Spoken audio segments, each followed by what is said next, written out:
Saya Mbak Yayuk, pemilik sekaligus host di channel ini yang akan membawakan kisah nyata untuk kalian semua. Tolong anggap cerita ini hanya sekedar hiburan dan pelajaran saja. Dan jika ada kesamaan nama, tempat dan kejadian, semua itu mungkin hanya kebetulan semata. Silahkan ambil sisi baiknya dan buang sisi buruknya. Oke, selamat menikmati vlog dan kumpulan cerita dan kisah nyata dari saluran Mbak Yayuk. Subscribe dulu biar sama-sama enak. Nah, sebelum mulai ceritanya, mari perkenalkan dengan tokoh utama dalam kisah ini, tapi semua nama akan disamarkan demi privasi. Perkenalkan, namaku Cynthia, usiaku 23 tahun. Aku tinggal di kota besar, dan saat ini aku telah menikah dengan seorang pria idaman pilihanku. Cerita yang aku alami ini terjadi sekitar beberapa bulan yang lalu. Sekitaran akhir tahun 2024, yaitu ketika aku pergi berkunjung ke rumah ibu mertuaku yang sedang sakit. Dan sungguh tidak aku bayangkan sebelumnya, kalau kunjunganku ke rumah mertuaku itu, aku akan mendapatkan sebuah pengalaman indah, mendebarkan bersama bapak mertuaku. Oke, mari kita lanjut saja ke cerita kejadiannya. Aku sebagai seorang istri pilihan suamiku, tentunya aku sangat dimanjakan olehnya.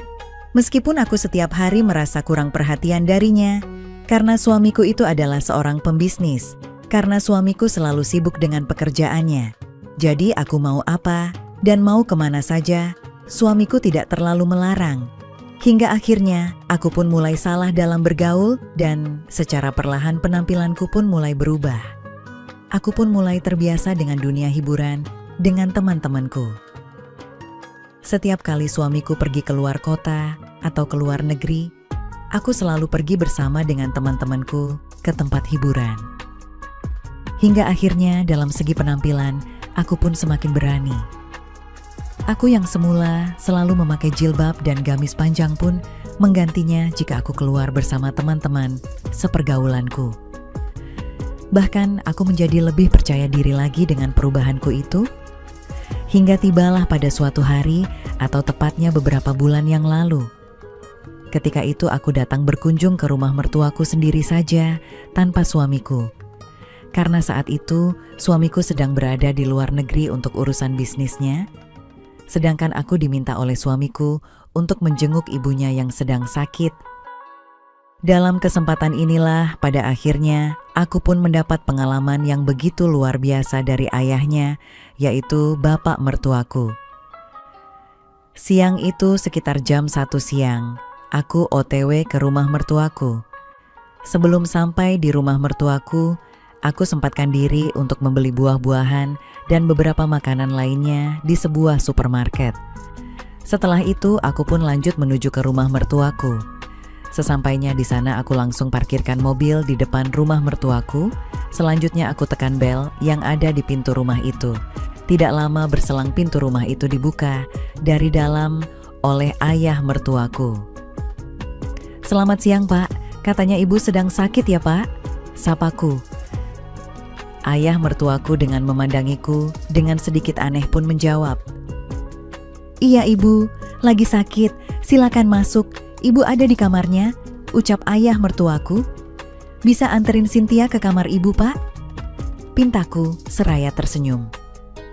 "Oh iya, tentu bisa, ayo bapak anterin, ngomong-ngomong suami kamu lagi sibuk banget ya?" tanya ayah mertuaku seraya mendahuluiku berjalan menuju ke kamar di mana ibu mertuaku berada. "Iya Pak, sekarang dia sedang di luar negeri, makanya saya diminta menjenguk ibu," jawabku. Sesampainya di depan pintu kamar di mana ibu mertuaku berada, ayah mertuaku pun membukakan pintu kamar itu dan berkata, "Bu, ini Cynthia datang kemari." Aku pun langsung mendekati ibu mertuaku dan bertanya, "Bagaimana keadaan ibu?" tanyaku. "Hemnya, begini ini masih pusing saja kepala ibu. Sini duduk sini Cynthia," ucap ibu mertuaku. Selanjutnya ayah mertuaku pun berkata, "Iya sudah, kalau begitu bapak keluar dulu, kalian ngobrol-ngobrol lah." "Iya Pak, terima kasih," jawabku. Singkat cerita, setelah aku ngobrol-ngobrol dengan ibu mertuaku, Karena aku juga merasa lapar karena belum makan siang, aku pun order makanan melalui sebuah aplikasi. Dan setelah menunggu agak lama, akhirnya makanan yang aku pesan pun sampai juga. Selanjutnya aku dan ibu mertuaku pun makan siang bersama sekalian dengan bapak mertuaku juga. Nah, di siang itulah aku sudah mulai punya feeling lain tentang ayah mertuaku. Hal itu aku rasakan setelah aku lihat dari cara ayah mertuaku menatapku. Hal itu sebenarnya tidak membuatku heran karena memang penampilanku saat itu jauh berbeda dari sebelum-sebelumnya yang berhijab. Bahkan ketika aku sedang makan pun ayah mertuaku seringkali curi-curi pandang memperhatikanku. Tetapi aku berusaha biasa-biasa saja dan cuek-cuek saja. Karena aku sudah terbiasa dengan reaksi seorang pria ketika melihatku pasti akan seperti itu. Singkat cerita, setelah selesai makan siang, ibu mertuaku kembali masuk ke dalam kamarnya. Sedangkan aku sendiri langsung ke dapur untuk nyuci piring. Karena sudah kebiasaanku, setelah selesai makan, aku langsung cuci. Apalagi itu kan di rumah mertua kan gak enak. Pada saat aku sedang nyuci piring, itulah ayah mertuaku nyamperin aku dan berkata, "Cynthia, bapak mau tanya boleh?" "Boleh lah pak," jawabku. Tapi jangan marah ya Cynthia," ucapnya. "Iya pak, tanya sajalah gak apa-apa kok," jawabku. Kemudian ayah mertuaku pun bertanya, "Sepertinya penampilan kamu hari ini kok jauh berbeda dengan sebelum-sebelumnya ya?" Tanya bapak mertuaku seraya memperhatikanku dengan seksama. "Oh alah, kirain bapak mau tanya apa? Memangnya kenapa pak?" Tanyaku balik. "Ya nggak apa-apa sih, cuma tanya saja hehehe," sahut ayah mertuaku. Setelah selesai cuci piring, aku pun pamit untuk ke kamar ibu mertuaku lagi. Kemudian aku pun ngobrol-ngobrol lagi dengan ibu mertuaku dan tidak terasa hari pun sudah mulai sore menjelang maghrib. Saat itu aku pamit mau pulang, tetapi ibu mertuaku memintaku untuk menginap. "Bu, aku pulang dulu ya, sudah mau gelap ini," ucapku. "Jangan pulang Cynthia, kamu nginap di sini saja, lagian kan suami kamu juga tidak ada," ucap ibu mertuaku. "Tapi bu, saya tidak enak nanti malah ngerepotin," kilahku. "Ya tidaklah, pokoknya kamu nginep saja," lanjut ibu mertuaku. Akhirnya hari itu, aku pun menginap di rumah mertuaku. Sore itu, setelah aku selesai mandi, aku kemudian kembali memesan makanan untuk makan malam kami bertiga.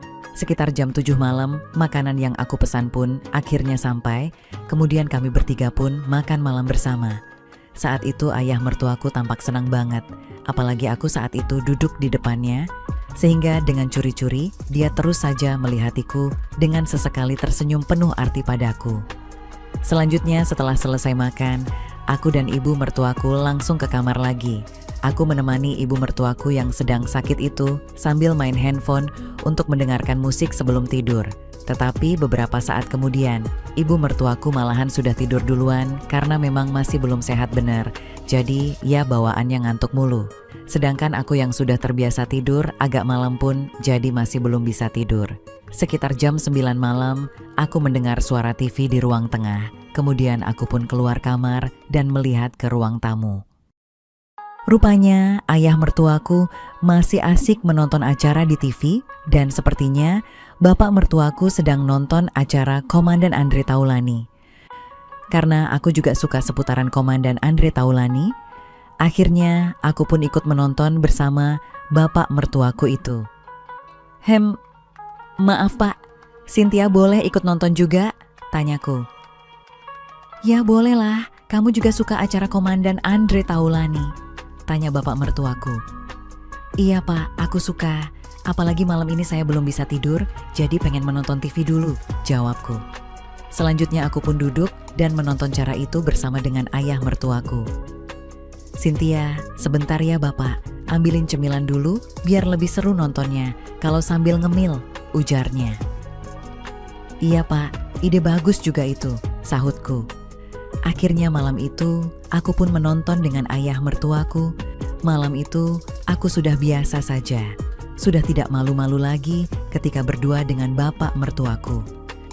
Sampai-sampai Ketika ada yang mengejutkan secara refleks, aku mepet kepadanya. "Maaf Pak, saking kagetnya saya barusan," ucapku seraya tersenyum malu-malu.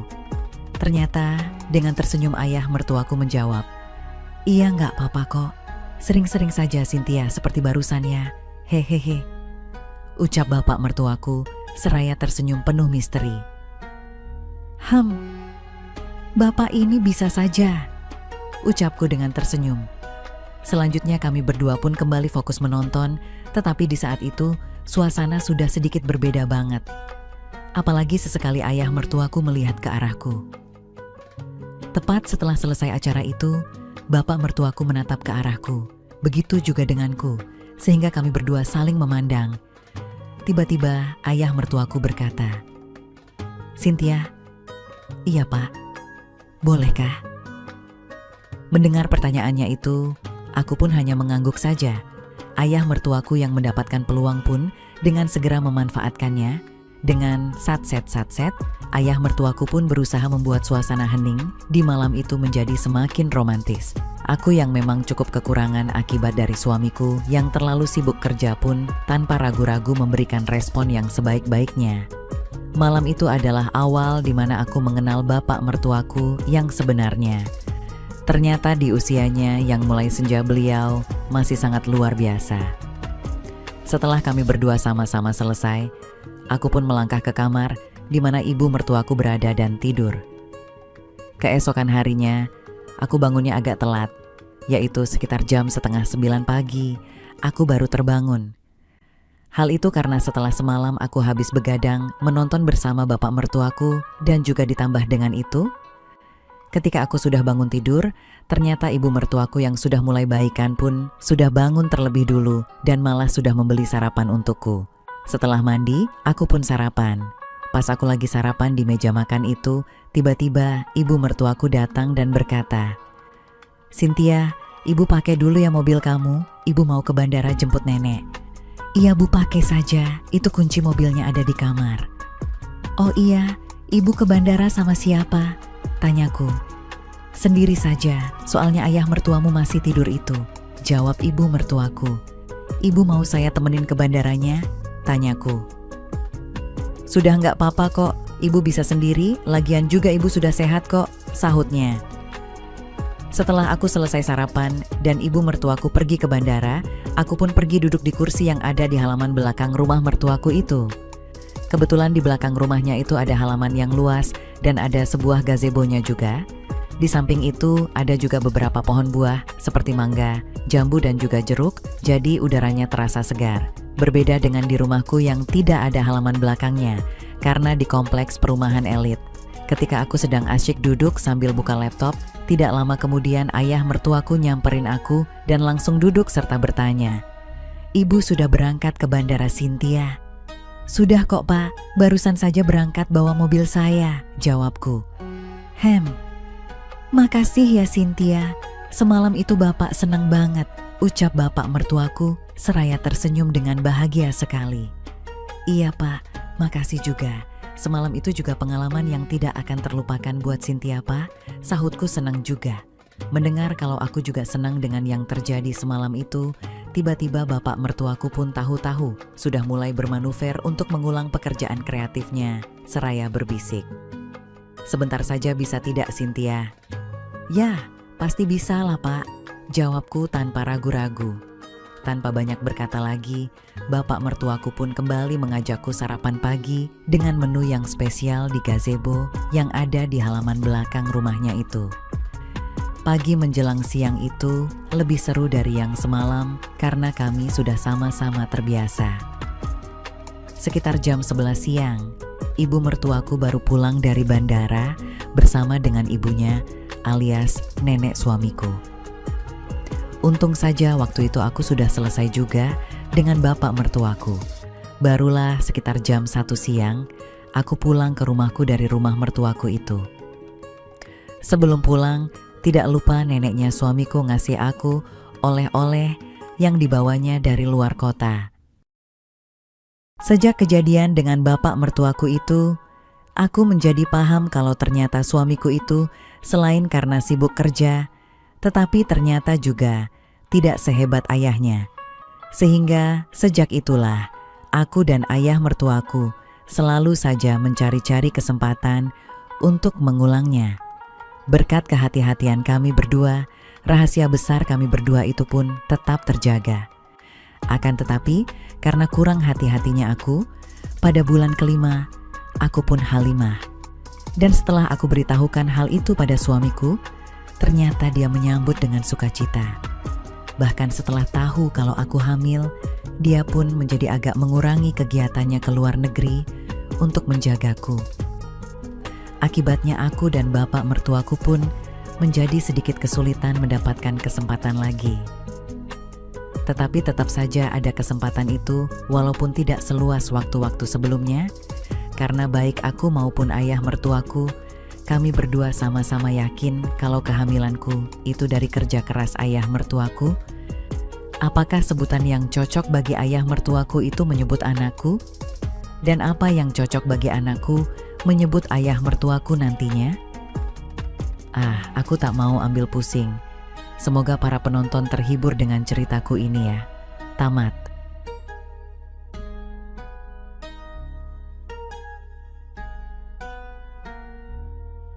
Oke teman-teman, segitu dulu kisah ini. Semoga teman semua bisa terhibur ya. Mohon maaf sebelumnya. Di sini tidak ada maksud untuk merusak moral. Tapi kita sebagai insan manusia yang penuh dosa, hanya ingin berbagi pengalaman saja, yang tentunya kami tidak menyarankan hal ini untuk ditiru ya. Terima kasih karena sudah mau mendengarkan kisah nyata ini. Sekali lagi, ambil baiknya dan buang buruknya, dan semoga hal seperti ini tidak akan pernah terjadi kepada kalian semua. Dan semoga kita semua dilindungi dari mara bahaya. Amin ya rabbal alamin. Sekian dan terima kasih.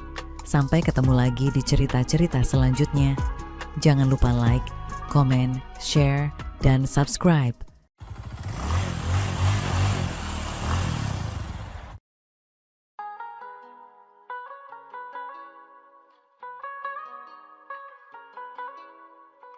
Halo, selamat datang di channel Mbak Yayuk.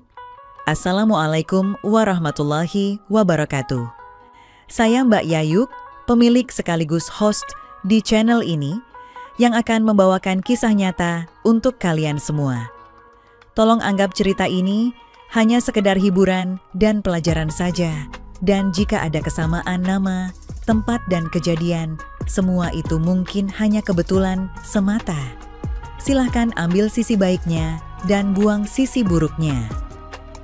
Oke, selamat menikmati vlog dan kumpulan cerita dan kisah nyata dari saluran Mbak Yayuk. Subscribe dulu biar sama-sama enak. Nah, sebelum mulai ceritanya, mari perkenalkan dengan tokoh utama dalam kisah ini, tapi semua nama akan disamarkan demi privasi. Aku seorang sopir muda berusia 25 tahun yang cukup beruntung karena mendapatkan pekerjaan di perusahaan transportasi besar yang melayani rute antar kota. Bisa dikatakan, aku adalah sopir yang cukup profesional dan disukai oleh banyak penumpang karena sikap ramah dan cara mengemudi yang hati-hati. Pemilik perusahaan dan beberapa rekan kerjaku yang lebih senior sering mengakui kehandalanku dalam menjalankan tugas. Karena pekerjaanku yang melayani penumpang dari berbagai kalangan, beberapa orang penumpang sering meminta agar aku mengantar mereka lebih sering dan menjadi sopir pribadi. Tawaran itu, sepanjang memang waktunya memungkinkan, aku terima, lumayan juga sebagai pendapatan tambahan. Perusahaan tempatku bekerja memang memperbolehkan sopir untuk mengambil job pribadi selama tidak mengganggu jam kerja. Aku menikah dengan seorang wanita yang cantik dan berasal dari keluarga yang cukup kaya, dan ini adalah keberuntunganku yang lain. Selain itu, ada satu keberuntungan luar biasa lagi. Apakah itu? Karena setelah menikah, aku tidak ikut tinggal di rumah mertuaku. Aku dan istriku memilih untuk hidup mandiri. Istriku memiliki seorang adik yang masih duduk di bangku sekolah dasar kelas 4. Walaupun jarak usia mereka cukup jauh, itu terjadi karena kesibukan pekerjaan ayah mertuaku yang membuat mereka baru bisa memiliki anak kedua setelah beberapa tahun. Suatu hari, karena kebiasaan mertuaku yang sering bepergian, mereka meminta aku untuk menjadi sopir pribadi bagi adik istriku itu yang sering membutuhkan antar jemput ke sekolah dan kegiatan lainnya. Tentu saja aku tidak keberatan. Malah, ini bisa menjadi kesempatan untuk membantu mereka sekaligus mendapatkan sedikit penghasilan tambahan. Namun, ada kejadian tak terduga yang terjadi. Setelah beberapa kali menjadi sopir pribadi adik istriku, aku mulai mengenal lebih dekat dengan mama mertuaku. Istriku sering pergi bekerja, sehingga aku seringkali harus mengantar adik istriku sendirian. Biasanya setelah aku mengantar anak itu ke sekolah atau kegiatan lain, aku akan duduk di ruang tamu untuk menunggu sampai waktunya menjemput. Mama mertuaku yang sering berada di rumah ternyata sangat suka mengobrol. Aku jadi semakin sering berbincang dengannya. Sebagai informasi, mama mertuaku adalah wanita yang sangat pandai menjaga penampilannya. Dia selalu mengenakan pakaian yang rapi dan sopan, bahkan di rumah. Sewaktu di rumah, mama mertuaku gemar memakai pakaian tertutup yang membuatku berpikir dan penasaran dengan apa yang ia tutupi dengan pakaian tersebut. Namun, aku tahu bahwa sebagai seorang menantu, aku harus sangat berhati-hati. Aku tak ingin membuat situasi menjadi canggung atau membahayakan hubungan dengan mertuaku. Hari demi hari, aku merasa semakin tertarik dengan sosok mama mertuaku. Keanggunan dan kecerdasannya membuatku semakin kagum. Walaupun aku tidak pernah menunjukkan ketertarikanku secara langsung, perasaan itu semakin menguat setiap kali kami berbincang. Terkadang pikiranku melayang dan aku membayangkan jika ada kesempatan untuk lebih dekat dengannya. Namun, aku sadar bahwa aku harus menjaga sikap. Meskipun demikian, hubungan yang aku bangun dengan mama mertuaku semakin dekat. Di balik sikap hati-hati, ada rasa kagum yang sulit aku hindari. Setiap kali selesai mengantar adik istriku ke sekolah, aku sering mengobrol dengan mama mertuaku. Kadang kami membahas topik ringan, kadang juga topik yang lebih serius. Aku merasa hubungan kami baik-baik saja, meskipun ada perasaan lain yang sulit untuk aku ungkapkan. Malam itu, setelah mengantar adik istriku, aku kembali ke rumah mertuaku. Kebetulan papa mertuaku ada di rumah. Setelah memberikan antar jemput, seperti biasa aku diberi makanan kecil dan minuman pelepas dahaga. Mama mertuaku dan suaminya duduk bersama aku, berbincang santai tentang berbagai hal. Mas Anton, sapa papa mertuaku memulai pembicaraan. Ya, ada apa Pak? Jawabku ringkas sambil menantikan kata-katanya. Minggu depan papa mesti pergi ke luar negeri untuk ngurusin kerjaan, sambungnya. Wah, semoga berhasil dan semakin berkembang Pak bisnisnya, jawabku. Tapi masalahnya papa harus pergi ke sana selama 1 minggu. Lalu apa masalahnya Pak? Jawabku. Tidak ada seorang pun yang akan berada di sini untuk menemani mama dan adik kamu, Mas. Rasanya enggak tega, apa-apa ninggalin mereka hanya berdua, terutama di malam hari, jelas papa mertuaku. Singkat cerita, papa mertuaku menyuruhku untuk tinggal sementara di rumahnya sampai papa mertuaku pulang dari luar negeri. Dengan senang hati, aku mengiyakan permintaan tersebut. Malam itu, sesampainya aku di rumah, aku bilang pada istriku kalau aku harus menginap selama 1 minggu di rumah kedua orang tuanya. Aku jelaskan semuanya pada istriku. Akan tetapi, yang membuatku terkejut adalah bertepatan dengan papa mertua yang akan ke luar negeri itu. Ternyata istriku juga pas ada perintah dari tempatnya kerja kalau dia juga harus keluar kota selama 5 hari. Sehingga menurut istriku, wah kebetulan sekali Mas, seru istriku. Kebetulan bagaimana? Tanyaku heran. Ya kebetulan, daripada Mas tidur sendiri di rumah ini, Ucap istriku semakin membuatku bingung. Karena pas hari itu, aku juga harus keluar kota, Mas. Ucap istriku. Barulah aku tahu. Apakah ini yang dinamakan pucuk dicinta? Ulam pun tiba. Gumanku dalam hati. Malam itu pun aku menjadi memikirkan rencana yang tidak-tidak. Seperti memantau Mama Riri yang sedang di kamar mandi, atau menilik saat Mama Riri tidur. Inilah kesempatanku kalau saat aku mengantar jemput, aku kurang berkesempatan.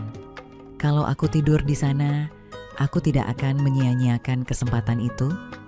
Aku sangat berharap dapat kesempatan seluas-luasnya dengan Mama Riri. Terinspirasi itu, aku jadi semangat. Segera saja aku tarik istriku untuk bekerja kreatif. Aku sampaikan alasanku pada istriku, sebelum nanti lama tidak dapat kerja sama, aku ambil saja malam itu. Istriku pun hanya tersenyum dan menyambutku. Minggu malam, jam menunjukkan pukul 10.30 malam, aku tiba di pekarangan rumah Mama Riri. Suasana agak sunyi, hanya dari kejauhan terdengar gonggongan sesekali yang memecah kesunyian. Aku masuk dan aku rapatkan lagi pintu pagar itu sekaligus menggemboknya. Aku sebelumnya memang telah diberitahu untuk langsung mengunci pagar itu. Selesai mengunci pagar, aku pun mengetuk pintu di rumahnya. Diam, tak ada jawaban. Aku ketuk lagi berulang kali, masih gak ada suara. Hatiku mulai was-was. Jangan-jangan ada sesuatu yang terjadi kepada mereka berdua di dalam. Sebentar, aku dengar suara Mama Riri menyahut, kemudian pintu pun dibuka. Aku lihat Mama Riri seperti yang aku bayangkan, yaitu hanya pakai handuk. Tapi handuk itu kelihatannya tidak cukup untuk menyembunyikan keindahan yang selama ini menjadi inspirasiku. "Silakan masuk, Mas," suruhnya. Aku pun masuk dan sewaktu melintasinya, aroma harum sabun masih terhirup olehku. Aku menoleh lagi ke belakang. Mama Riri sedang mengunci lagi pintu rumahnya. Aku melihatnya dari arah belakang. Wow, malam itu pun menjadikan perasaanku semakin tidak menentu. "Maaf ya, Mas, kamu tadi lama menunggu," ucapnya sambil berlalu. "Tidak apa-apa kok, Ma," sahutku seraya menelan ludah. "Mama mandi tadi?" tanyaku. "Iya, Mas," jelas Mama mertuaku. "Oh iya, Ma," balasku. "Duduklah, Mama mau ganti dulu," sambungnya sambil menuju ke lantai atas. Mataku tidak lepas darinya sampai hilang dari pandangan. Aku pun duduk di sofa sambil membalik-balik majalah yang ada di situ. Tidak lama kemudian, Mama Riri pun turun, tetapi tidak langsung menemuiku. Dia terus melangkah ke dapur. Tidak berselang lama, ibu mertuaku pun datang ke ruang tamu dengan 2 gelas air sirup di tangannya. Mama Riri mengenakan pakaian tidur warna pink dan tidak berhijab seperti biasanya, sehingga menampakkan bayangan-bayangan yang indah di mataku. Sesaat dia membongkok meletakkan air di atas meja, sehingga dia tidak hanya menyuguhkan air itu saja, tetapi sekaligus menyuguhkan sesuatu yang begitu indah di mataku. Spontan aku pun merinding. "Silahkan diminum, Mas," ucapnya sambil duduk berhadapan denganku. "Terima kasih, Ma," aku menjawab sambil mengambil air sirup yang terhidang. "Terima kasih Mas Anton sudah bersedia datang." Mama Riri membuka pembicaraan. "Mana si adik, Ma?" tanyaku, karena adik istriku itu dari tadi tidak kelihatan. "Dia sudah tidur," sahutnya. "Memang jam segini adik tidur, Ma?" tanyaku. "Memang dia tidur awal. Pukul 10 malam pasti Mama suruh dia untuk tidur," jelas ibu mertuaku. Kami berdua terus ngobrol, dari situlah aku jadi tahu serba-serbi tentang keluarga ini. Aku juga mengatakan pada ibu mertuaku kalau istriku kebetulan juga sedang keluar kota. Sewaktu ngobrol itu, aku tidak bosan melihat keayuan wajahnya dengan rambut ikal mayangnya, membuat aku ingin segera meraihnya saja. "Sudah ada tanda-tanda istrimu itu mau kasih cucu Mama? Apa belum, Mas?" tanya ibu mertuaku. "Belum, Ma," jawabku. "Jangan lama-lama, Mas," sahutnya. "Saya sudah berusaha, Ma, Tapi tidak tahu kenapa kok belum jadi juga, sahutku. Atau jangan-jangan caranya ada yang salah, Mas, ucapnya seraya menatapku dengan serius. Aku terus diam, belum menemukan bahan pembicaraan lainnya, begitupun dengan ibu mertuaku. Aku baca majalah sambil sesekali ekor mataku menelusurinya. Ayo Mas, ibu tunjukin kamarmu, ucap ibu mertuaku seraya berdiri dan berjalan ke lantai atas. Aku pun mengikutinya dari belakang. Aku terus memperhatikan lenggoknya saat menaiki tangga. Rasanya mau aku raih itu, tapi apa daya aku masih takut dikira tidak sopan. Sesampainya di lantai atas, ibu mertuaku berkata, "Ini kamarnya Mas," ucapnya sambil membukakan pintu kamar itu. "Mama harap kamu suka dan nyaman tidurnya," ucapnya lagi setelah masuk ke dalam kamar itu. "Iya Ma, terima kasih," balasku. "Mama mau tidur dulu, kalau Mas Anton mau menonton TV, silakan di ruang tamu itu, DVD player pun juga ada. Selamat malam Mas," ucapnya dengan senyum manisnya, seraya meninggalkanku. Selanjutnya aku lihat ibu mertuaku pun masuk ke kamarnya. Aku turun lagi ke ruang tamu untuk menonton TV. Semakin lama mataku pun semakin mengantuk. Kulihat jam menunjukkan pukul 2.30 pagi. Aku matikan TV itu lalu ke lantai atas. Saat aku melintasi kamar Mama Riri, aku dapati pintunya tidak tertutup dengan rapat. Timbul niat di hatiku untuk meniliknya. Pelan-pelan aku buka pintunya, lalu aku masuk ke dalam kamarnya. Mama Riri sedang tidur nyenyak menghadap ke arahku. Aku menatapnya yang sedang nyenyak tidur itu. Aku tatap sepuasnya. Aku dekatkan mukaku ke arah wajahnya agak lama. Seperti itu rasanya. Aku mau langsung saja memulainya, tetapi kembali timbul kesadaranku bahwasanya waktu masih banyak. Kalau terlalu terburu-buru takutnya justru semua rencanaku akan berantakan. Kemudian aku keluar dari kamarnya dan menutup pintu kamarnya. Aku masuk ke kamarku dan tidur. Sebelum tidur, aku sempat menginspirasikan pemandangan tadi itu. Akhirnya aku pun tertidur. Sedang damai-damainya, aku di alam mimpi, pintu kamarku diketuk. Kedengaran suara Mama Riri yang menyuruh aku bangun. Rupanya, sudah pagi aku bangun cuci muka dan turun. Kelihatan, Mama Riri sudah menunggu aku dengan 2 cangkir teh di atas meja. Ia masih berpakaian tidur. Aku minum teh yang sudah dihidangkannya itu. Malam pertama belum spektakuler. Bagaimana di malam kedua?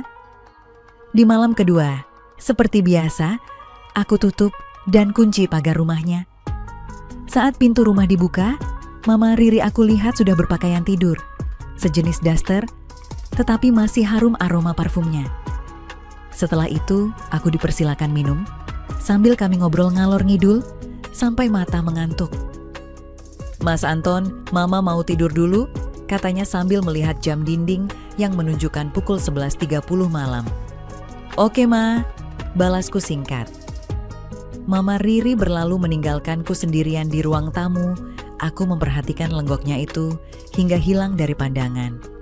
Aku masih di ruang tamu, nonton TV sendirian, sunyi. Tiba-tiba Mama Riri turun dan terus ke dapur.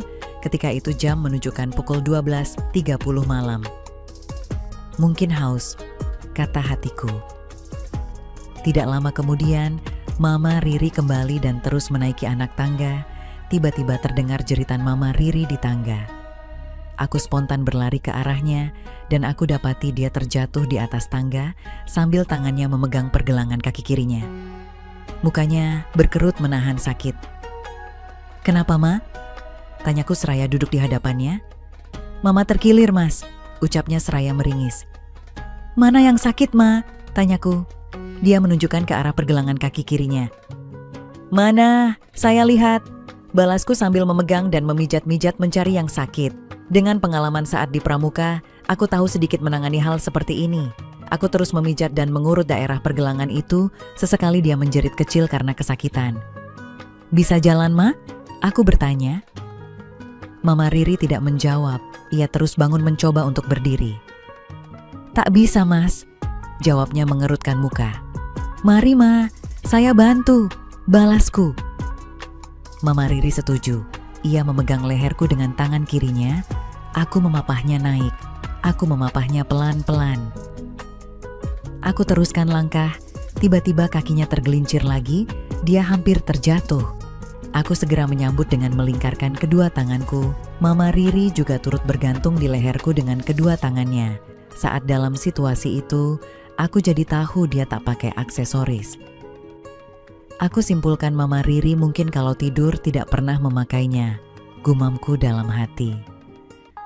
Aku melambatkan langkah agar dapat memanfaatkan situasi itu lebih lama. Sesampainya di kamarnya, aku masuk dan tutup pintu. "Biar saya urut sedikit, Ma," kataku sambil tangan sudah ada di pergelangan kakinya. Aku terus memijat dan mengurut dengan pelan. Aku alurkan urutan dari atas ke bawah hingga ke jari kakinya. Agak lama aku mengurut sekitar daerah sakit itu. "Masih sakit, Ma?" tanyaku. "Sudah kurang sedikit," sahutnya. Aku terus mengurut. Aku semakin nekat. Ibu mertuaku seperti membiarkannya. Hanya sesekali wajahnya berkerut menahan sakit. Aku teruskan mengurut. Semangat kerja kreatif itu datang dan semakin sulit dibendung lagi. Aku lihat Mama Riri diam saja. Aku semakin jauh lagi dalam melangkah. Tidak nampak tanda protes di wajahnya. Matanya kelihatan terpejam. Kesempatan semacam ini jarang terjadi, pikirku. Pintar ngurut juga ya. Aku terkejut bersamaan dengan itu. Aku melepaskan tanganku. "Tolong pijit bahu Mama juga, Mas," pintanya. Lega hatiku. Aku pikir dia mau marah, tetapi rupa-rupanya mau aku pijit yang lainnya juga. Mama Riri bangun duduk dan membelakangiku. Selanjutnya aku menjalankan perintahnya. Semakin lama, ibu mertuaku pun semakin membuka peluang lowongan kerja itu untukku. Tentu saja aku tidak menyia-nyiakan kesempatan kerja kreatif itu. Seakan mendapat angin, aku pun segera memulainya, dan ternyata ibu mertuaku pun menyambutnya. Mata kami bertatapan, tiada kata-kata yang keluar. Entah siapa yang maju duluan, tahu-tahu sudah terjadi. Aku sungguh bahagia sekali malam itu karena akhirnya berhasil dengan seorang wanita yang telah lama menjadi impianku. Berselang hampir 1 jam mencoba berbagai cara, akhirnya kami berdua pun menemukannya secara bersama-sama. Aku letih begitu juga dengan Mama Riri setelah berdayung di lautan yang indah itu. Pelan-pelan matanya dibuka, aku pandangi dan terlihat terpancar kebahagiaan di wajahnya. Aku juga begitu. Malam itu kami tidur bersama. Menjelang subuh aku terjaga dengan semangat baru. "Mama Riri, aku bangun." Ternyata dia pun menginginkannya dan sekali lagi kami berlayar bersama ke pulau impian lagi. Akhirnya terdampar juga di pantai pulau impian itu dengan sukses untuk kedua kalinya. Setelah pagi kami bangun. Saat aku turun, telah terhidang 2 cangkir teh di atas meja. Kami minum, dan aku meminta diri untuk pulang. Di muka pintu sebelum pulang, Mama Riri memberikan tanda kasih sayangnya dan mengingatkan aku agar datang lagi malam nanti. Aku mengangguk sambil tersenyum penuh arti. Masih ada lagi 5 malam sebelum suami Mama Riri pulang. Setiap malam akan aku manfaatkan sebaik-baiknya untuk mendapatkan kesenangan yang tiada tara itu. Dan selama 5 malam itulah, aku memiliki kesempatan dengan ibu mertuaku dalam berbagai cara dan tempat. Aku tidak lagi tidur di kamar tamu, tetapi di kamar Mama Riri. Mama Riri menyukaiku bukan hanya di dalam kamar, malah di dalam kamar mandi juga. Ada kalanya saat mandi di waktu malam atau pagi, aku semakin tahu kalau suami Mama Riri jarang bersama dengan Mama Riri karena terlalu sibuk. Sebab itulah Mama Riri merelakannya untuk. Mama Riri juga memberitahuku bahwa dia sebenarnya gembira sekali saat tahu suaminya akan ke luar negeri selama beberapa hari dan aku akan menemaninya selama suaminya pergi itu. Jadi kesempatan itu tidak disia-siakan. Mama sengaja mencari jalan agar dapat denganku. Rupanya Mama Riri sengaja berpura-pura jatuh di tangga untuk memancingku. Malam terakhir menjelang suaminya akan datang, Kami berdua habiskan waktu itu terus untuk bekerja sama lagi dan lagi tanpa merasa capek. Keesokan paginya aku pulang. Sebelum pulang, Mama Riri mengucapkan terima kasih karena aku telah bersedia menemaninya selama suaminya tidak ada. Aku juga mengucapkan terima kasih atas apa yang diberikannya. Mama Riri menyatakan bahwa dia juga sangat bahagia. Dia mengatakan kalau tidak pernah mendapat kebahagiaan yang seperti itu dari suaminya. Hubunganku dengan Mama Riri tetap terus berjalan. Sayangnya, sampai saat ini suami Mama Riri belum ada keperluan ke luar negeri lagi. Tamat. Begitulah kisahku dengan Mama Riri, ibu mertuaku sendiri. Oke teman-teman, segitu dulu kisah ini.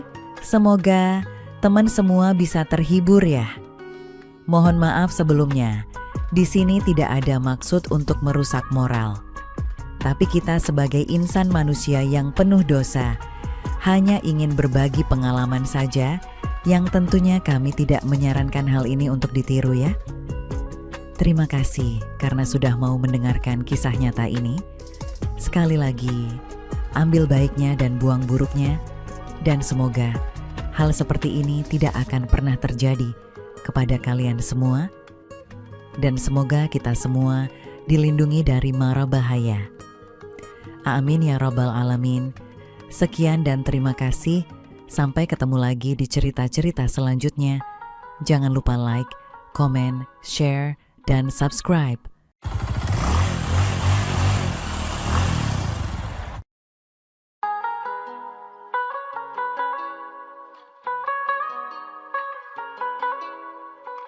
Halo, selamat datang di channel Mbak Yayuk. Assalamualaikum warahmatullahi wabarakatuh. Saya Mbak Yayuk, pemilik sekaligus host di channel ini yang akan membawakan kisah nyata untuk kalian semua. Tolong anggap cerita ini hanya sekedar hiburan dan pelajaran saja. Dan jika ada kesamaan nama, tempat, dan kejadian, semua itu mungkin hanya kebetulan semata. Silahkan ambil sisi baiknya dan buang sisi buruknya. Oke, selamat menikmati vlog dan kumpulan cerita dan kisah nyata dari saluran Mbak Yayuk. Subscribe dulu biar sama-sama enak. Nah, sebelum mulai ceritanya, mari perkenalkan dengan tokoh utama dalam kisah ini, tapi semua nama akan disamarkan demi privasi. Pada suatu hari Suminah dan suaminya, Imron, dikunjungi Pak Basir. Pak Basir yang berumur 51 tahun adalah ayah mertua Suminah. Berbeda dengan Imron yang tampan dengan hidung yang mancung dan badan yang tegap, Pak Basir lebih tampak gempal dan berotot. Sebuah codet bekas luka menyilang di pipi kirinya. Suminah, menantu Pak Basir, tak kalah rupawannya dengan Imron. Meskipun tidak terlihat, karena selalu berpakaian tertutup, perempuan ini memiliki bibir yang indah dan sepasang mata yang mampu mengguncangkan dada banyak laki-laki. Pasangan suami istri yang baru menikah 1 tahun yang lalu ini tentu sangat gembira dengan kedatangan Pak Basir yang telah bercerai dengan istrinya 6 tahun yang lalu. Terlebih lagi, meskipun Suminah pernah bertemu dengan ayah mertuanya tersebut sebelumnya, tetapi Pak Basir tidak bisa hadir dalam pesta pernikahannya. Selama sepekan Pak Basir tinggal di rumah Imron yang kerjanya adalah mengajar di sebuah yayasan yang berdekatan dengan rumahnya. Semua berjalan normal-normal saja, sampai terjadilah peristiwa yang sangat merugikan bagi Suminah di hari akhir Pak Basir di rumah Imron.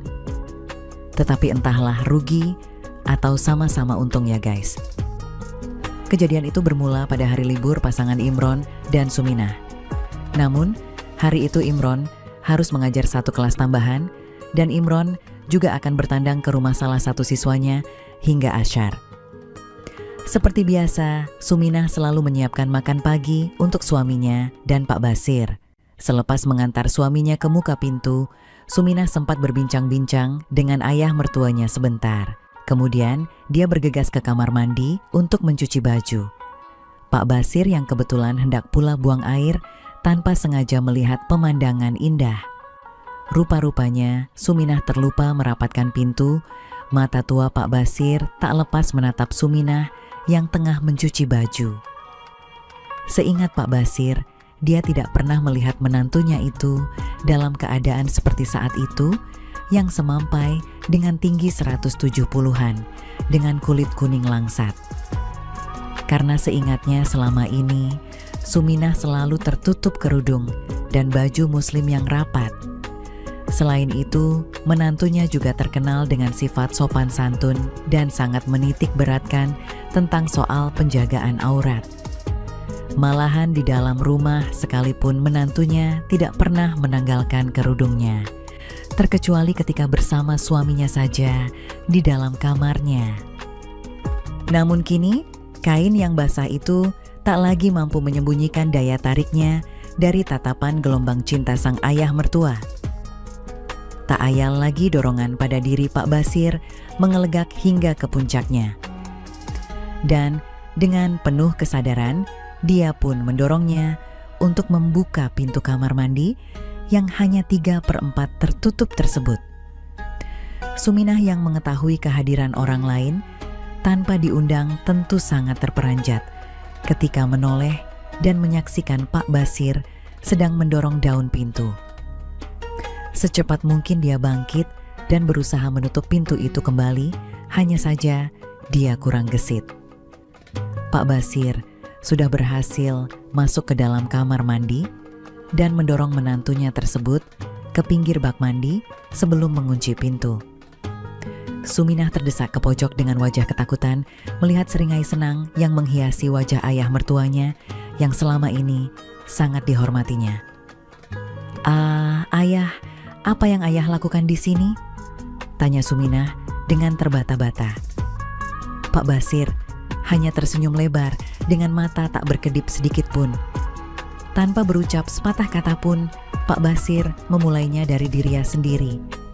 Sehingga Suminah terpekik ketika melihat ada penampakan yang menghitam di depan mata, seperti sedang menunjuk ke arahnya. Ayah, jangan yah. Tuh, Long, keluar, yah, tolong." Keadaan ini sangat menakutkan bagi Suminah tentunya, apalagi ketika Pak Basir mulai beringsut mendekatinya. Melihat permintaannya diabaikan, Suminah yang tidak rela diperlakukan seperti itu mencoba untuk menerobos ke sisi kiri ayah mertuanya untuk mencapai pintu. Namun keadaan menjadi bertambah buruk ketika Pak Basir dengan sigap menangkap menantunya tersebut dengan tangan kirinya.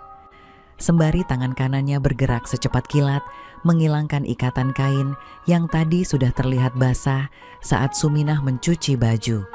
Kain bermotif batik coklat itu pun jatuh terburai ke lantai kamar mandi. Terpampanglah semua yang selama ini selalu dijaga oleh Suminah dengan busana muslimnya, dan tentu saja hal itu membuat Suminah sangatlah malu semalu-malunya.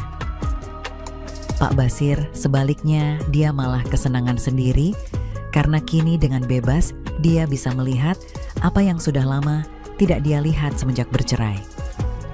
Suminah mendadak lemas, sendinya serasa luluh di hadapan Pak Basir dan hanya mampu memejamkan matanya serta mulai menangis tertahan. "Ayah, jangan seperti ini, ayah. Aku ini istri anakmu," bisik Suminah lirih sambil terus terisak. Pak Basir yang telah lama tidak kerja kreatif sama sekali tak peduli dengan tangisan menantunya itu. Dihentakannya Suminah hingga tersandar ke dinding kamar mandi. Suminah masih terus berusaha melindungi dirinya dari ayah mertuanya. Dia kemudian berbalik badan ke dinding untuk berlindung diri dari pandangan Pak Basir. Namun itu tak mampu untuk bisa menghentikan Pak Basir, dan tanpa babi bu, dia sudah bertindak lebih jauh lagi. Tetapi Pak Basir, walaupun sudah dilanda bisikan iblis hingga ubun-ubunnya, masih berusaha keras untuk tidak terburu-buru dalam memanfaatkan peluang itu. Suminah hanya mampu berdehem pendek di saat perasaannya mulai terbagi antara rasa terhina dan kesenangan. Antara malu dan perasaan bersalah dengan nalurinya sebagai seorang wanita untuk ikut juga menyelesaikan ego yang mulai bangkit. Sebagai orang yang penuh pengalaman, Pak Basir tentu peka akan hal ini. Imron, engkau sungguh anak yang beruntung, batinnya dalam hati saat itu. Mata Suminah terpejam, bibirnya membentuk bulatan kecil, sementara tarikan garis wajahnya menyiratkan rasa senang yang tak terkira. Kemudian wajah rupawan itu terkulai ke arah bahu kiri. Tanpa menunggu waktu lama, Pak Basir bergerak maju lagi. Ditariknya Suminah hingga sepenuhnya ke lantai kamar mandi dan tidak lagi bersandar di dinding. Suminah hanya memandang sendu pada Pak Basir, sementara kepalanya menggeleng-geleng perlahan ke kiri dan ke kanan, mencoba menahan semua rasa yang tidak bisa dilukiskan dengan kata-kata. Suminah sadar akan apa yang akan terjadi selanjutnya. Suminah masih berusaha berbisik, mengingatkan Pak Basir, "Aku ini istri putramu, ayah." Tetapi Pak Basir yang sudah kalah dengan bujuk rayu iblis, tak menghiraukan kata-kata dari Suminah sang menantunya itu. Lama-kelamaan, Suminah tidak mampu lagi berbuat apa-apa selain mengikuti alur yang ditulis oleh ayah mertuanya itu. Dia hanya berpesan singkat, "Ayah, jangan dilepaskan di dalam ayah." Rayu Suminah setengah sadar saat kesadarannya mulai meninggalkan dirinya. Hingga pada saat semuanya telah berlalu, Pak Basir mengancam menantunya tersebut untuk tidak menceritakan apa yang terjadi kepada suaminya. Akhirnya setelah zuhur, Pak Basir meninggalkan rumah dan terus pulang ke kampung. Suminah yang merasa malu terus merahasiakan kejadian itu dari pengetahuan suaminya selama berbulan-bulan, dan berharap mertuanya tersebut tidak akan pernah lagi muncul berkunjung ke rumahnya. 2 bulan berlalu sejak kerja kreatif di kamar mandi waktu itu, dan Suminah pun mendapati dirinya Halimah. Suaminya, Imron, gembira, tiada kepalang mendapat berita itu tanpa mengetahui perkara yang sebenarnya. Sebaliknya, Suminah sangatlah gelisah karena sepertinya yang subur itu, Pak Basir, mertuanya. Suminah pun memilih untuk memendam ketakutannya itu sambil berharap agar mertuanya tersebut tidak lagi datang untuk mengganggu kehidupannya kembali.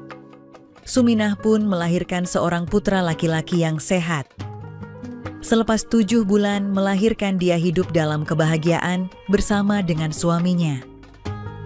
Pak Basir yang menghilang tiada kabar berita membuat hidupnya perlahan-lahan kembali mulai tenang. Hanya saja, kebahagiaan itu tidak berusia panjang. Suatu petang, sepulang Imron dari mengajar, dia membawa kabar bahwa Pak Basir akan berkunjung lusa untuk menengok cucu pertamanya. Dingin terasa sekujur badan Suminah saat mendengar berita dari suaminya tercinta. Kedamaian yang dia pikir telah didapatkan tiba-tiba saja kembali dalam bahaya. "Ada apa, Sum? Kamu tampak terkejut mendengar Bapak hendak berkunjung?" tanya Imron padanya. "Kamu tak sukakah dia datang?" tanyanya lebih lanjut. Tidak Bang, aku hanya kaget karena sudah setahun lebih beliau tiada berkabar berita." Suminah berusaha menutupi kegugupannya. "Oh, Bapak memang selalu begitu. Setahun ini dia berniaga dan baru tahu kelahiran putra kita dari bibi saat pulang kampung kemarin," tutur Imron tanpa menangkap kegalauan perasaan Suminah. "Begitukah Bang? Tapi kalau memang lusa beliau datang, aku harap Abang bisa menunda kepergian Abang kemanapun hingga beliau pulang lagi," bujuk Suminah. "Aku takut tidak bisa menjamu beliau dengan baik karena sibuk menjaga putra kita Bang," pinta Suminah dengan cemas. "Baiklah istriku sayang, karena Bapak juga cuma 3 hari di sini, Abang akan tunda perjalanan Abang sampai beliau kembali ke kampung," kata Imron. "Terima kasih Bang." Suminah menghela nafas lega karena Suminah tahu bagaimana seorang lelaki kalau sudah dapat menu yang cocok dan enak, pastilah akan memesannya lagi. Pak Basir datang lusanya petang dengan dijemput Imron di terminal bus. Tidak banyak yang berubah dan ayah mertuanya itu dari saat terakhir mereka berpisah. Namun yang membuat Suminah gemetar adalah tatapan mata Pak Basir yang makin tidak ada sopannya setiap kali memandang ke arahnya. Mata yang tajam itu seakan mampu menengok menembus kerudung dan baju kurung rapat yang selalu dipakai Suminah. Tatapan mertuanya itu membuatnya mual dan juga berkunang-kunang setiap kali mereka bertemu pandang. Karena mengingatkan Suminah kembali atas apa yang telah dilakukan Pak Basir terhadapnya, seakan masih terasa. Pak Basir bersikap seakan tiada pernah terjadi apapun di antara mereka. 2 hari sejak kedatangannya, semua masih aman bagi Suminah. Pak Basir lebih banyak berbincang dengan Imron, sedangkan Suminah lebih sering menghindar dan meminta Mak Sri, tetangga sebelah, untuk menemani menjaga putranya setiap saat Imron harus pergi mengajar. Namun, naas menimpa pada malam terakhir. Seusai santap malam, Suminah sibuk mencuci piring di dapur, sementara Imron dan Pak Basir sedang berbincang di teras depan. Suminah bersenandung kecil, hatinya dipenuhi kelegaan karena esok semua sumber ketakutan dan mimpi buruknya dalam 2 hari terakhir akan berlalu. Pikirannya yang menerawang sambil sibuk membasuh piring, sisa santap malam membuatnya tidak bersiaga dan tak sadar saat seseorang berjingkat memasuki dapur.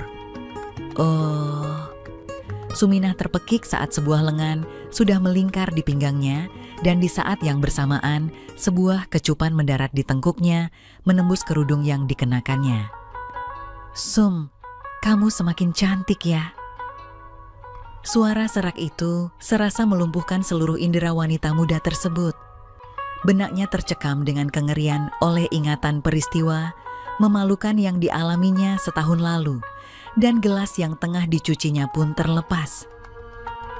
"Kenapa sayang? Kamu tak rindukah dengan ayah? Ayah kangen sekali Iho sayang." Pak Basir tidak menyia-nyiakan kelengahan dan keterkejutan Suminah.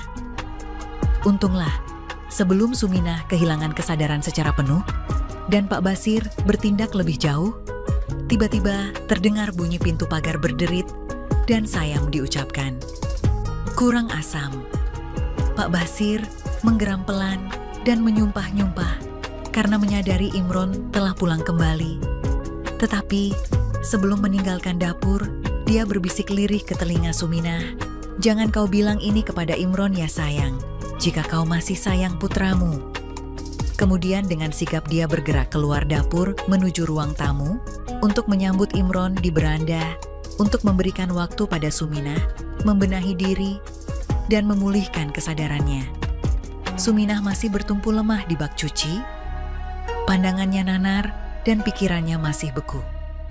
Benaknya dicekam kengerian mendengar ucapan ayah mertuanya tersebut.